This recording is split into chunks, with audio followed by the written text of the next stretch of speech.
11 ayat 31 hingga ayat yang ke-35. Kita akan membaca secara bersama-sama Lukas pasal 13 ayat 31 hingga ayat yang ke-35. Saya membaca ayat yang ganjil dan Jemaat Tuhan akan membaca ayatnya yang genap.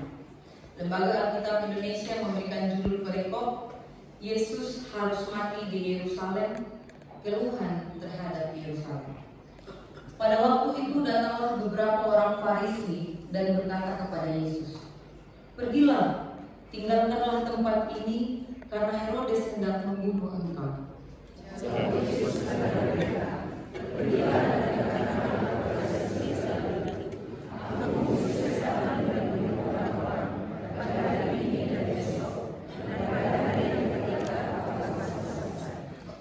Tetapi hari ini dan besok dan lusa, aku harus meneruskan perjalananku, sebab tidaklah semestinya seorang nabi dibunuh kalau tidak di Yerusalem.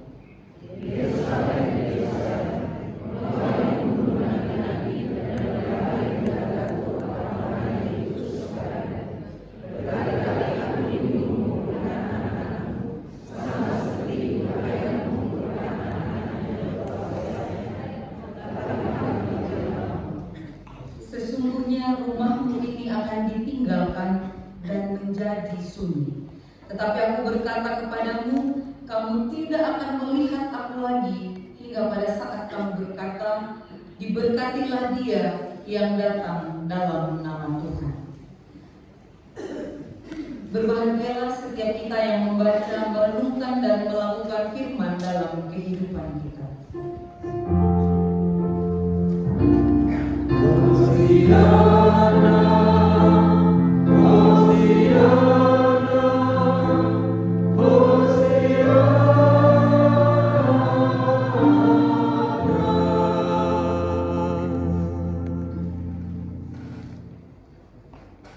Bapak Ibu Saudara yang dikasihi Tuhan, kalau untuk teman-teman dari Sopokai ya, kalau teman-teman Sopokai mendengar namanya Pak Tomo, apa yang ada di pikiran teman-teman?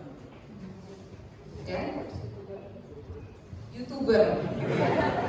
Jadi orang di luar Tanjung Karang ini kalau mendengar namanya Pak Tomo, yang ada di benak mereka adalah YouTuber, ya Pak Tomo. Ya. Pak Tomo adalah YouTuber gitu ya. Tapi kalau di sini ada Bapak Ibu lansia, Pak Tomo adalah siapa Pak Sadino? Menurut Bapak? Pelatih paduan suara Kinanti Adiuswo, gitu ya.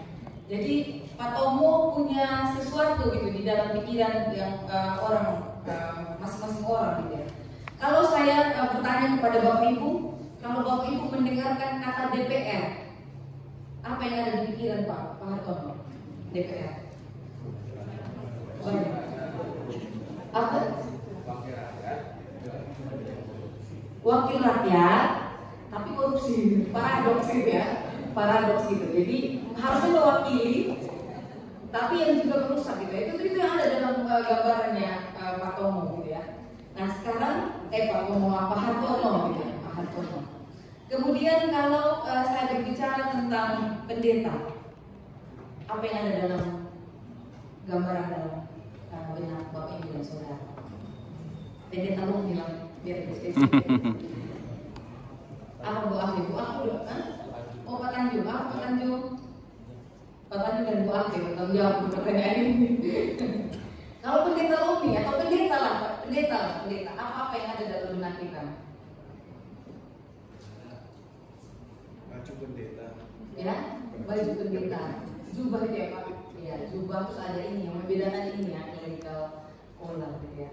Itu membedakan. Bu apa ya? Ibu rohani.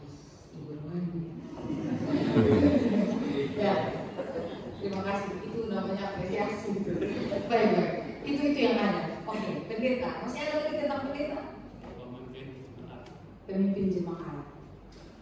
Positif semua. Ada yang negatif nggak kalau dengar gambaran nama pendeta?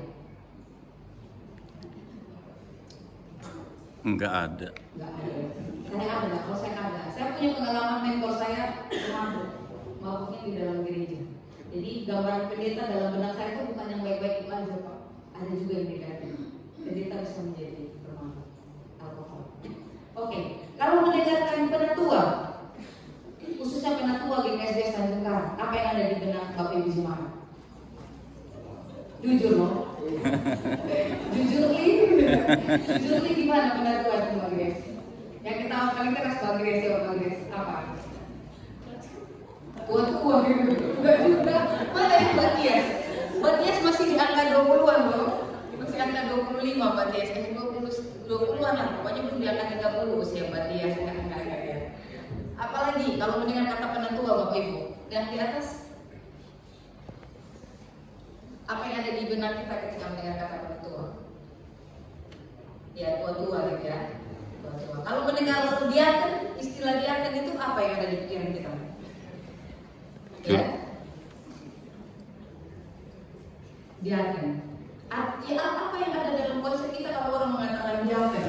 Menurut saya bahwa diaken itu apa gitu? Apa Bapak Ibu?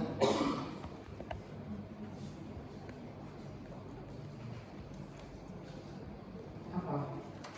Orang yang ini kalau sampai Bapak Ibu nggak bisa jawab. Berarti ya pelayanan apa?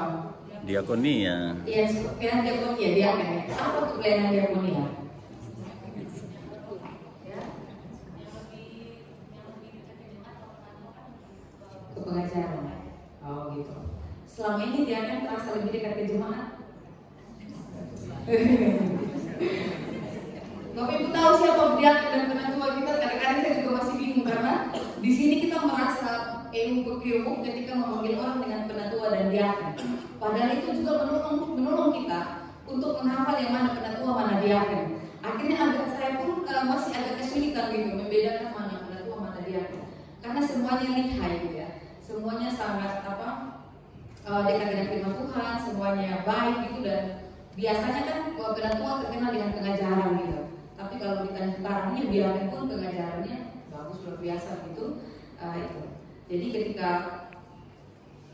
kita menyebut setiap nama atau profesi tadi sudah ada gambaran gitu ya. Nah, kenapa tema kita kan perilaku mencerminkan identitas? Kenapa identitas itu ada gambaran seperti itu? Nah, itu tuh lahir dari perilaku gitu ya. Perilaku atau tindakan yang merespon sesuatu yang ada di luar diri kita. Kalau Mbak Lomi orangnya cepat marah, kalau di FMJ orang ngomong Pak ngomongin cepat Pak, biar kita nggak habis waktu. Akhirnya perilaku pendeta yang seperti itu mencatat identitas bahwa pendeta itu pemarah, suka cepat. Nah itu umpamanya seperti itu. Ada orang sakit, ada orang yang bergumulan, ada orang yang terkena bencana, ada beberapa anggota majelis yang segera langsung datang. Cek ternyata mereka berjabatan diaken. Perilaku mereka menunjukkan identitas bahwa mereka adalah diaken. Pengajaran, ada orang yang bingung terhadap isi Alkitab, terhadap tata gereja dan seterusnya.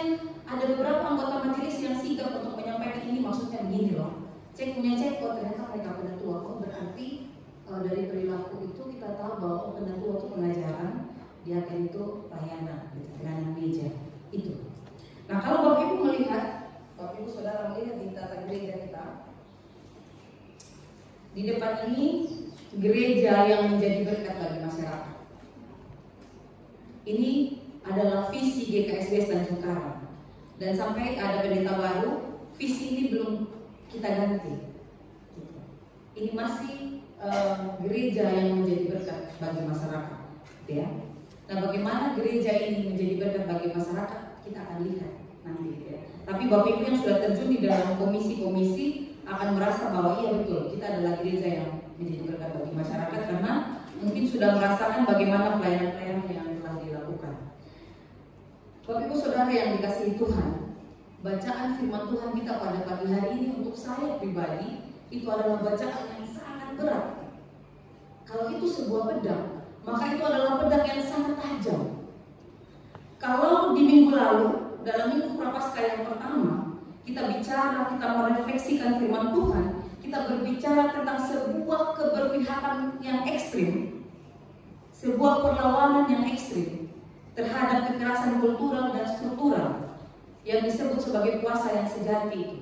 Bahwa puasa yang sejati bukan sekedar tidak makan dan minum, bukan sekedar berpantangan, tetapi tentang bagaimana merasa peka, merasa bersimpati, berempati terhadap keadaan aktual atau yang sering disebut konteks aktual di sekitar kita.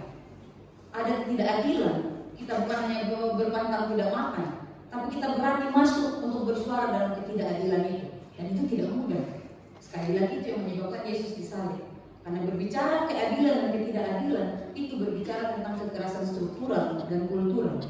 Kita sedang melawan sesuatu yang tidak terlihat tetapi besar. Itu saja sudah sesuatu yang tidak mudah buat orang Kristen sebenarnya. Lalu kita mundur lagi di Rabu Abu, kita juga sudah merenungkan bagaimana orang percaya itu diminta untuk meratap, menyesali dan bertobat, berpuasa dan bertobat. Itu di Rabu Abu. Nah, hari ini di Minggu Prapaskah yang kedua, Bapak Ibu yang dikasihi Tuhan, yang meratap itu bukan lagi manusia, tetapi yang meratap itu adalah Yesus. Sekelas Tuhan Yesus meratap di ayat yang ke-36, Yerusalem, Yerusalem, engkau membunuh nabi-nabi dan melempahi dengan batu orang-orang yang diutus kepadamu. Berkali-kali aku rindu mengumpulkan anak-anakmu sama seperti induk ayam yang mengumpulkan anak-anaknya di bawah sayapnya, tetapi kamu tidak mau. Ya, kemarin berbicara tentang kita yang meratap dan berpuasa, lalu berbicara puasa yang benar itu apa, sudah clear. Hari ini kita berbicara sekelas Yesus pun meratap. Meratapi siapa? Meratapi manusia. Dalam konteks ini ketika dikatakan Yerusalem, Yerusalem, Bapak Ibu tahu pasti bahwa ini bukan sedang berbicara tentang sebuah teritorial dari Yerusalem, bukan sedang berbicara tentang letak geografis seperti pelayanan kesehatan atau Abraham. Tapi ketika Yesus mengatakan Yerusalem, Yerusalem, itu sedang berbicara orang-orang yang ada di sana, yang salah satunya muncul di dalam perikop yang kita baca ini, yang disebut sebagai orang Farisi. Ya, orang Farisi. Siapa orang Farisi itu? Dalam bahasa Ibrani, Farisi itu perusia, yang berarti orang yang terpisah atau orang yang memisahkan diri. Kalau Bapak Ibu ketemu dengan orang Farisi ini, habis bersalaman dengan orang lain atau habis berjumpa dengan orang lain, mereka akan mencuci tangan, mereka akan membasuh bersihkan diri mereka. Kenapa? Karena mereka orang yang terpisah. Nah, permasalahan mereka adalah yang Yesus kritik begitu. Ketika mereka mencuci tangan dan seterusnya, itu bukan karena anjuran seperti masa Covid kemarin, bahwa ada virus, ada kuman, kita harus membersihkan diri, bukan. Ketika mereka harus berjumpa dengan sang lian atau yang lain itu, mereka akan membasuh bersihkan diri mereka karena mereka memandang semua orang yang ada di luar diri dan kelompok mereka itu tidak benar atau najis. Mereka begitu superior. Mereka orang yang memisahkan diri, merasa bersih, dan selalu membersihkan diri ketika bertemu dengan orang-orang lain yang dianggap najis. Walaupun Alkitab mencatat ada dua orang Farisi yang baik. Siapa itu? Gamaliel dan Nikodemus, ya? Ya, Gamaliel dan Nikodemus itu adalah dua orang Farisi yang baik. Karena memang apa Bapak Ibu? Kenapa orang Farisi itu baik? Karena memang mereka adalah orang-orang yang kalau ahli Taurat itu belajar dan menyampaikan Taurat, maka orang Farisi itu mereka orang yang berusaha untuk menghidupi Taurat itu dengan sempurna. Bahkan mereka akan berusaha secara turun-temurun membuat Taurat itu tetap terus relevan. Mereka bukan hanya mengajar, tetapi mereka itu melakukan. Perilaku mereka memunculkan sebuah identitas, yaitu Farisi, sebagai orang-orang yang taat melakukan hukum Taurat. Gak main-main sebenarnya. Bahkan Paulus dalam Filipi 3 ayat yang kelima dia mengatakan, aku juga orang bagian dari orang itu. Aku tahu yang namanya Taurat dan aku melakukan. Kata melakukan itu menandakan dia adalah Farisi. Baik sebenarnya. Nah, justru sisi baik ini yang membuat berat ketika saya mempersiapkan ini. Dan saya pikir untuk kita semua berat, karena Bapak Ibu dalam ruangan ini siapa yang nggak tahu tentang kitab suci? Bapak Ibu tahu ya? Bahkan sekarang ada yang sudah sampai belasan sampai puluhan kali khatam membaca kitab ini. Lalu sekarang di KSBS nanti kalau Bapak Ibu keluar lihat di banner di depan, kita tidak hanya ada doa setiap Sabtu pagi jam 6, setiap hari kita ada baca Alkitab satu pasal satu hari, satu pasal satu hari. Nah, ini sama ya, orang Farisi. Jadi dia sangat menguasai. Nah, orang Farisi ini tidak hanya baca satu pasal satu hari ya Mbak Dela ya. Mereka sangat menguasai Taurat itu dan mereka melakukan. Itulah yang membuat firman Tuhan hari ini tidak mudah untuk kita. Karena kita juga orang Farisi. Kita juga orang Farisi. Kita tahu Taurat itu dan kita juga melakukan itu. Kita juga orang Farisi. Saya orang Farisi, saya studi 4 tahun S1, 1 tahun profesi, 5 tahun studi Alkitab. Didasari dengan filsafat lagi, nggak langsung baca Alkitab. Bapak Ibu, mulai dari kata kesasi sampai umur berapa hari ini baca Alkitab tiap hari. Orang Farisi. Jadi berat. Ya. Firman Tuhan yang datang pada hari ini bukan tentang berbicara orang yang 2000 tahun yang lalu, tapi sedang berbicara tentang saya dan Bapak Ibu, orang yang tahu Alkitab dan mempraktekannya. Kenapa orang Farisi yang tahu dan mempraktekkan Taurat itu menjadi salah di hadapan Tuhan? Bapak Ibu, berkali-kali Tuhan Yesus mengatakan kepada mereka munafik. Munafik itu apa?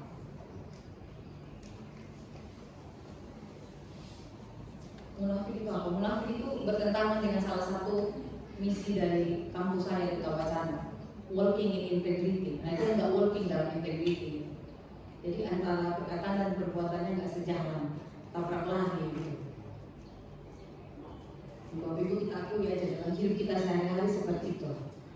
Sebagai orang tua, dan sebagai ayah, sebagai suami, kadang-kadang begitu. Jangan merokok, kita sendiri merokok. Ini contoh, bukan merokok itu salah. Jangan suka marah-marah, kita sendiri senggol bacot sama suami sama istri.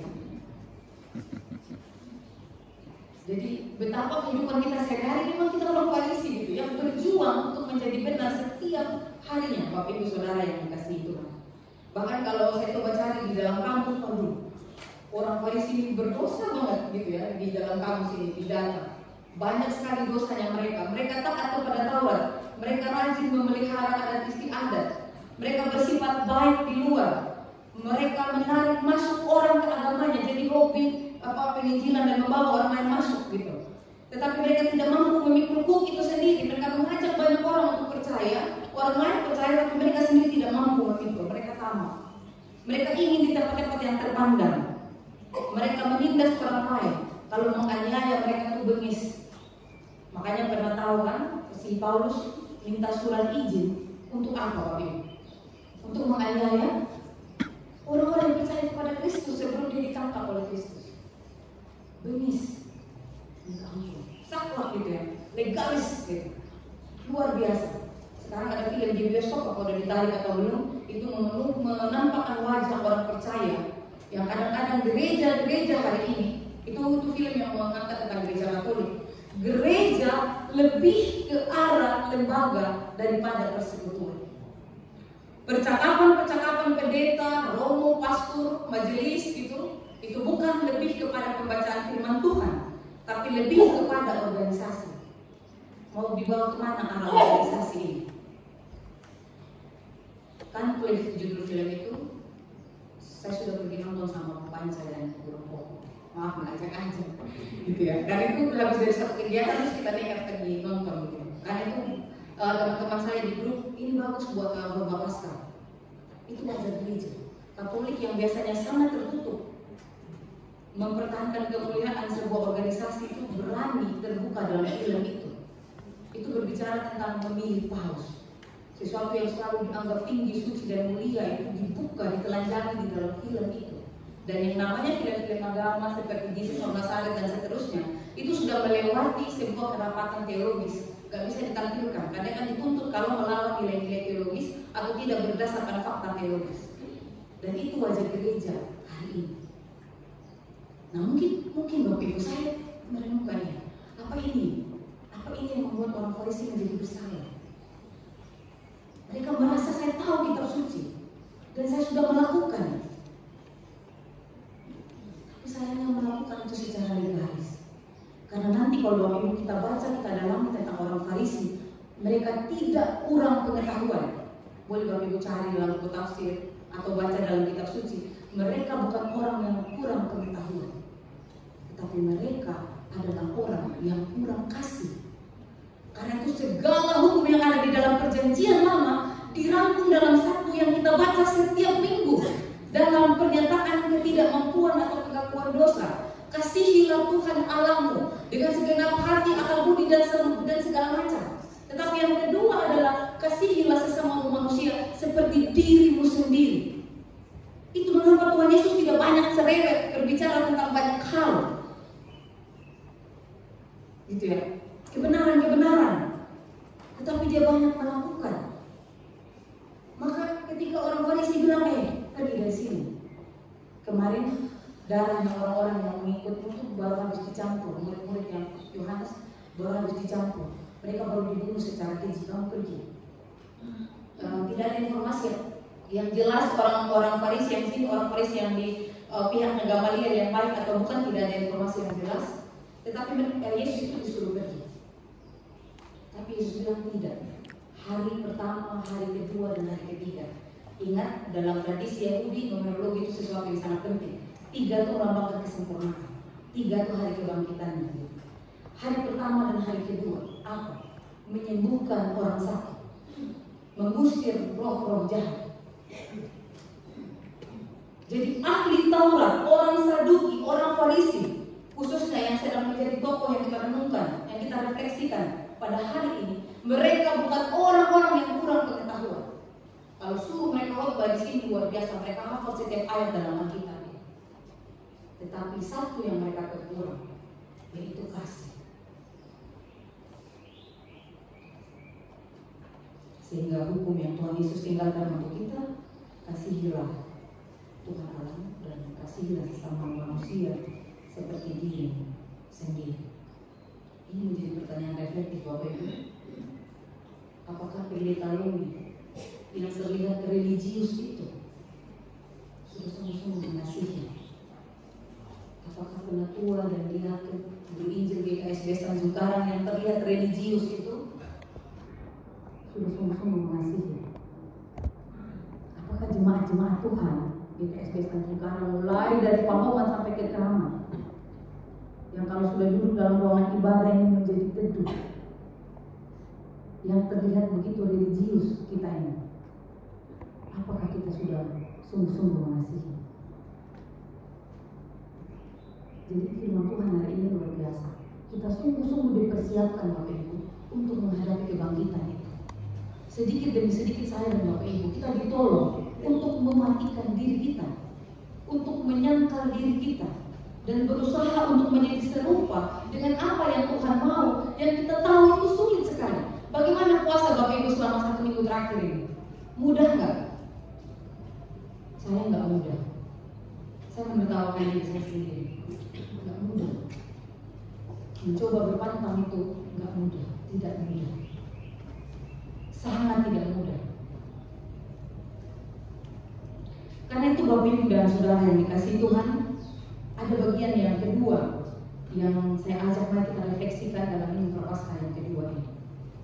Ketika Tuhan Yesus mengatakan Yerusalem, Yerusalem, gitu ya. Ketika dia meratapi Yerusalem, bahwa mereka membunuh nabi-nabi, mereka melempari dengan batu, itu suatu kematian yang menyakitkan. Kalau disuntik langsung meninggal, seperti disuntik racun langsung mati mungkin enak ya. Ini dibunuhnya pelan-pelan dengan batu.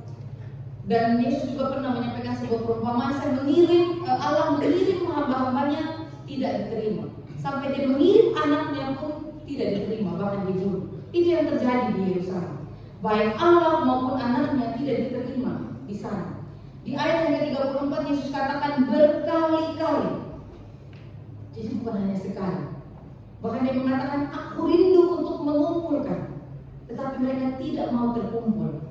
Mereka tidak mau bersekutu. Mereka lebih memilih untuk memisahkan diri satu dengan yang lain. Kenapa terjadi keterpisahan Bapak Ibu? Bahkan gereja hari ini, nggak usah bicara Katolik sama Protestan. Untuk gereja Protestan saja, kenapa banyak sekali? Saya berharap di PSBS tidak akan memecah lagi juga. Ya kalau pecah, oke. Tapi Bapak Ibu, mari kita lihat. Ini masalah yang kedua yang akan kita renungkan. Mengapa menjadi salah gitu? Mengapa orang-orang pada waktu itu menjadi salah di hadapan Tuhan? Ingat, mereka tidak kurang pengetahuan. Tapi ada hal yang kedua Bapak Ibu. Dan ini masih berlaku sampai hari ini. Bapak Ibu tahu kenapa ada orang yang melakukan bunuh diri? Kenapa Mas Alex? Orang melakukan bunuh diri di rumah ibadah yang lain? Iya, militan itu masalahnya masuk militan, oke. Jadi militan itu artinya apa ya? Betul-betul cinta sama ajaran itu. Iya, ajarannya yang paling benar. Ajarannya yang paling benar. Dia mau nggak kalau Mas Alex dapat penginjilan? Coba Pak, Bapak gitu ya sama yang mau bunuh diri itu. Coba Bapak mendengar dari pandangan saya. Bapak kan melihat dari sini. Bapak boleh nggak saya ajak Bapak untuk melihat dari sini? Dia mau nggak kayak gitu? Fix ya, fix mindset. Dalam bahasa teologis namanya klaim kebenaran itu. Hari ini Bapak Ibu kan berjuang loh. Aku nggak mau percaya selain di luar saya. Benar nggak? Bapak Ibu percaya nggak ada jalan keselamatan di luar sana ini? Ya? Nggak ada ya. Jadi Bapak Ibu mau nggak? Kalau saya pasang blok, rakit bom di tubuhnya Bapak Ibu, pergi bom orang lain yang selama ini suka bom natal-natal itu, mau nggak? Nggak mau karena apa? Nggak mau mati loh. Ngeri ya, terus kemana-mana tubuhnya mengerikan gitu. Ya. Bapak Ibu memang ada satu hal yang saya bersyukur sekali akhirnya saya memutuskan sekolah teologi begitu. Ada satu hal yang jarang sekali dibicarakan di atas mimbar ini, di PA dan di seterusnya, fakta mengenai Allah dan keilahian. Apa itu Bapak Ibu? Apa itu? Kasih, itu terlihat. Apa lagi? Di film Thanos itu terkenal. Hukuman. Karena kita ditulis sama ibu dia kan. Ada yang bisa menjelaskan Trinitas dalam ruangan ini? Tritunggal. Itu salah satu contohnya. Ketika sudah ada dari antara Bapak Ibu yang mampu menjelaskan Tritunggal, yang mampu memahami Tritunggal, yang menyatakan saya tahu betul apa itu Tritunggal, pada titik itu Bapak Ibu adalah Tuhan. Karena alangkah luar biasa ya, pembuat tablet Samsung ini mampu menjelaskan pembuatnya. Kalau ada orang yang tanya Tritunggal dan Bapak Ibu, saya yakin dengan pemahaman saya tentang Tritunggal, maka pada titik itu Bapak Ibu telah menjadi Tuhan. Kenapa Bapak Ibu? Karena ciptaan ini tidak mampu menjelaskan penciptanya. Karena itu ada satu fakta tentang Tuhan yang disebut dengan misteri. Dan misteri itu adalah kemuliaan. Ketika semua tentang Tuhan sudah mampu Bapak Ibu bongkar di depan sini, sudah mampu Bapak Ibu jelaskan, sudah mampu kita pahami semuanya, tidak lagi kemuliaan. Thanos bilang misteri itu menjadi rusak ketika dibongkar. Itulah mengapa menjadi orang Kristen itu indah sekali. Karena saya dan Bapak Ibu, kita diberikan kesempatan untuk berjalan bergandengan tangan dengan misteri itu. Kadang-kadang kita boleh ragu, kadang-kadang kita boleh yakin berjalan di atas air, tapi tiba-tiba kita tenggelam karena angin gitu, angin kecil. Tiba-tiba kita logika kita bermain lalu kita tenggelam dalam keterbatasan pikiran kita. Tapi Tuhan memegang tangan kita. Itu peristiwa yang terjadi pada kita. Ada tipe-tipe kepribadian Dalam keterbatasannya dia ingin untuk melihat mana lambungmu. Ini tangan, ini lambungmu. Tuhan memilih orang-orang yang seperti itu. Jadi Bapak Ibu Saudara yang dikasihi Tuhan, indah sekali pada hari ini firman Tuhan, bahwa saya dan Bapak Ibu kita diingatkan berbicara tentang Tuhan. Kita punya ruang yang namanya misteri. Yang kalau Bapak Ibu ngotot, Bapak Ibu bisa menjelaskan itu, pada titik itu Bapak Ibu sudah menjadi Tuhan itu sendiri. Karena Bapak Ibu mampu menjelaskan sang pencipta. Ini adalah jalan licin untuk orang-orang beriman. Agaknya orang Farisi menempuh jalan itu.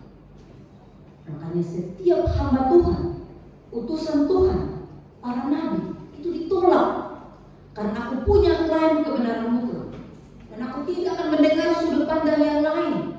Hanya untuk sekedar menerima. Jadi mendengar sudut pandang itu bukan berarti Bapak Ibu tidak percaya salib lalu pergi percaya kepada iman yang lain. Bukan. Itu sedang belajar tentang karakter Allah. Mungkin agaknya itu sedang belajar tentang karakter Allah yang memberikan matahari kepada orang yang sudah dibaptis maupun tidak dibaptis. Yang memberikan oksigen yang gratis kepada orang yang sudah dibaptis maupun yang tidak dibaptis. Kepada orang yang mendengarkan Injil maupun tidak pernah mendengarkan Injil, mereka semua mendapatkan oksigen secara gratis selama mereka tidak sakit. Belajar mendengarkan dari sudut pandang yang lain. Karena lain kebenaran mutlak itu Bapak Ibu, dia menutup diri terhadap orang lain. Orang Farisi itu kan memisahkan diri ya. Dan semua orang yang ada di luar kelompoknya adalah orang yang salah. Tidak ada Tuhan di luar GKSBS Tanjung Karang. Tidak ada Tuhan di luar agama saya. Karena itu darahnya menjadi halal ketika saya melakukan bom di hari raya mereka. Tidak ada kasih di sana. Ini kuliah. Ini kuliah teologis. Karena ini sensitif. Yang orang mau adalah saya tahu semua. Karena orang hari ini orang belajar tentang Tuhan hanya karena dia terdesak oleh orang lain yang bilang Tuhan kok tiga. Dia menikah hanya karena usia. Itu mirip kayak begitu. Dia menikah hanya karena udah tua aku nggak kawin. Bukan karena betul-betul dia mengimani bahwa orang di depan saya ini adalah musuh. Adalah bagian yang Tuhan ambil untuk membentuk saya sebagai perempuan. Yang penting aku nikah karena aku ditekan oleh konstruksi sosial. Nah, analogi seperti itu kan sekarang itu sedang menjadi gambaran untuk kita orang Kristen. Kadang-kadang kita ngotot belajar firman Tuhan ini bukan untuk benar-benar belajar mencintai Tuhan, tapi karena kita panas hati. Di YouTube itu kita selalu kalah dalam perdebatan karena Allah kita tiga, Tuhan kita tiga. Padahal kalau Bapak Ibu mau belajar ini lebih sadis dari itu. Kalau ada orang agama lain yang sudah belajar Alkitab, kita bisa direndahkan lebih sadis daripada itu. Bahkan YHWH yang Bapak Ibu perdebatkan Yahweh, Adonai atau apa, itu saja diambil, itu saja diadopsi dari luar, bukan sesuatu yang turun dari langit. Jadi kalau beriman kepada Tuhan hanya karena panas hati tidak mau kalah, bukan karena sungguh-sungguh mencintai Tuhan, kita hanya sedang memilih jalan yang sedang dipilih oleh orang Farisi.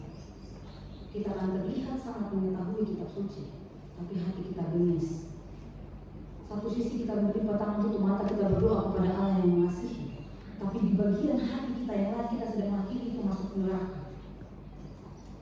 Makanya saya senang sekali dengan kalimatnya Tuhan Yesus bahwa tidak ada yang tahu, bahkan anak pun tidak. Itu sedang berbicara tentang ketidakpastian. Berarti poin yang ketiga pertemuan kita hari ini Bapak Ibu Saudara yang dikasihi Tuhan, berbicara tentang ketidakpastian. Itu sedang berbicara tentang kerendah hatian yang paling besar di dunia ini. Karena sesuatu yang pasti sering membuat kita bangga. Aku pasti pintar, aku pasti masuk surga, aku pasti selamat, aku pasti sehat, aku pasti mati dalam ini, dalam itu dan seterusnya. Tetapi Yesus menunjukkan, bahkan berbicara tentang kerajaan Allah, hanya Bapa sendiri yang tahu, anak pun tidak. Ini bukan berbicara tentang dia tahu atau tidak, tapi ini sedang berbicara bagaimana kita belajar rendah hati, bahkan kepada ketidakpastian.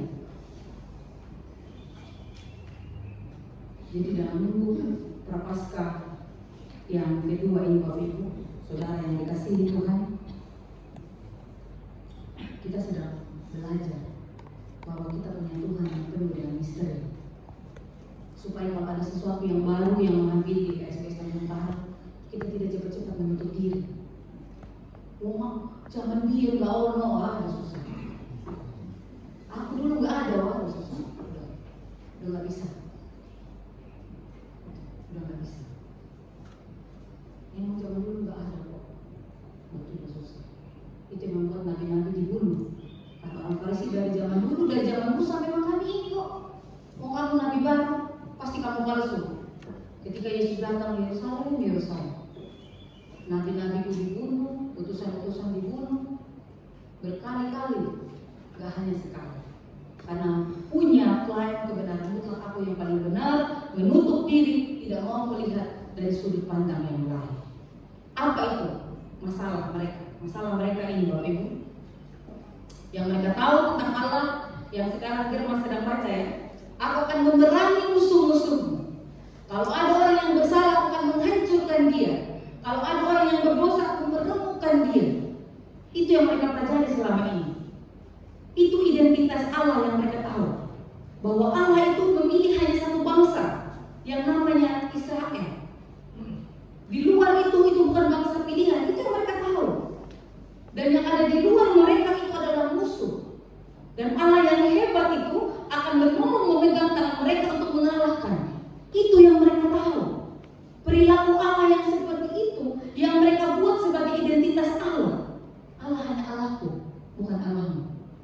Kamu di luarku, kamu layak untuk dibunuh. Sehingga ketika Yesus datang dengan perilaku yang baru, menunjukkan bahwa yang tadinya besar tinggi di atas mata dan di mata, hadir mencari orang yang berdosa, mencari orang yang miskin.